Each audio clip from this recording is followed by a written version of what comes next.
đã bị đá hơi thêm chuyện nàyในក្នុងពុទ្ធសាសនាមានបត្រៃសរណគមមានសិលទៀតគ្រាន់តែថាមានជីវិតរស់នៅឲ្យកូនប្រុសស្រីធ្វើបន់ជាមួយបានប៉ុណ្ណឹងក៏នឹងយើងសប្បាយចិត្តនឹងក្នុងជីវិតរបស់យើងរស់នៅមួយថ្ងៃដឹងតែជាការសន្សំ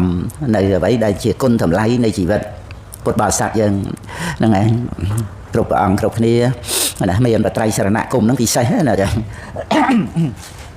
ពុទ្ធហង្សរណង្កច្ឆាមិធម្មហង្សរណង្កច្ឆាមិសង្ឃហង្សរណង្កច្ឆាមិហ្នឹងជាបាតនៃលោកតរធម៌ហ្នឹងឯងជាបាតណាជាបតតឋានហ្នឹងឯងជាគ្រឹះហ្នឹងឯងដែលយើងកសាងកັບសាលាព្រះវិហារឯងមានគ្រឹះហ្នឹងឯងមមមិនមែនថាមានគ្រឹះចឹងទៅដឹងតែកើតជាតួសាលាតួព្រះវិហារអីទៅឯងទេវានៅតែយើងកសាងទៀតអញ្ចឹងគ្រាន់តែថាបានគ្រឹះនឹងត្រួតទៅបានយើងកសាងបានអញ្ចឹងហ្នឹងហើយយ៉ាងណាយើងមានបត្រៃសរណគមហ្នឹងយើងនៅតែប្រតិបត្តិអប់រំចម្រើនសិលសមាធិបញ្ញាហ្នឹងឯងបានសម្រេចទៅជាសេចក្ដីបុគ្គលហ្នឹងឯងគុណចាស់លើកជាបញ្ហាក្នុងរឿងសមណៈហ្នឹងណាព្រឹត្តទៅដោយត្រៃសិក្ខាហ្នឹងឯងលោកចាស់លោកសាកសួរពីសិលសមាធិបញ្ញាខ្លឹមសារក្នុងពុទ្ធសាសនាណាជាអវាទបាតមកសិលហ្នឹងក៏សពបាបស្សៈករណហ្នឹងចឹងទៅហើយក្នុងសមាធិហ្នឹងក៏ចូលនៅក្នុងកុសលសោបសម្បទាណាហើយបញ្ញាហ្នឹងក៏នៅក្នុងសច្ចតប្រយោជន៍តបណੰហ្នឹងឯងហ្នឹងសិលសមាធិបញ្ញាហ្នឹងឯងដោយសារមានគ្រឹះហើយបាសកបាសិកាយើងក៏ទានសិលភាវនាហ្នឹងឯងបានជាតួបច្ចេកដីធម្មចេតដីហ្នឹងឯងចេតដីប្រធัวដោយអាស្រ័យគុណធម៌ហ្នឹងទានសិលភាវនាហ្នឹងពីលោកយៈដល់លោកតរៈទៅជាធម្មានុធម្មបដិបត្តិបព្វជិតសិលសមាធិបញ្ញាហ្នឹងឯងធម្មានុធម្មបដិបត្តិបដិបត្តិនៅធัวដល់សំគួរតាមធัวដើម្បីបានរួមចំណែកបន្តអាយុនៃពុទ្ធសាសនាកណាហ្នឹងឯងសំខាន់យើងបានជាធម្មចេតដីធម្មចេតដីចេតដីពធัวហ្នឹងឯងបានទៅជា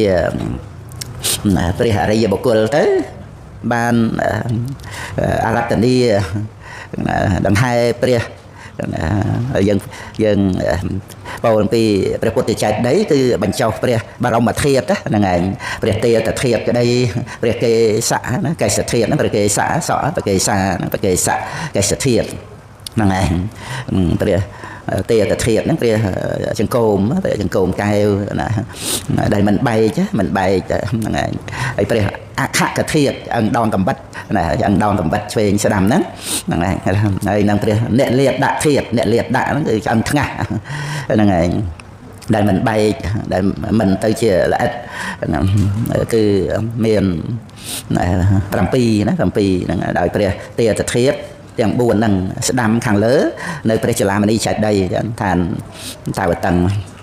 ហ្នឹងឯងហើយស្ដាំខាងក្រោមនៅខណ្ឌីតាមពាក្យបណ្ឌទ្វីបហ្នឹងឯងពុទ្ធបរិស័ទនិមន្តអញ្ជើញទៅរីករាយជ្រះថ្លាបានទេសនានុត្តរិយៈ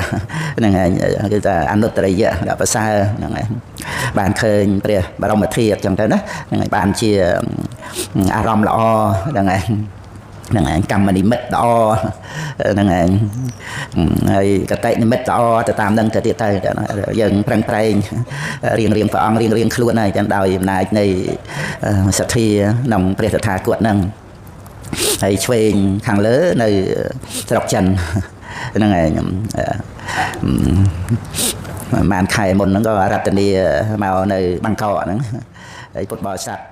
ខ្មែរយើងក៏ច្រើន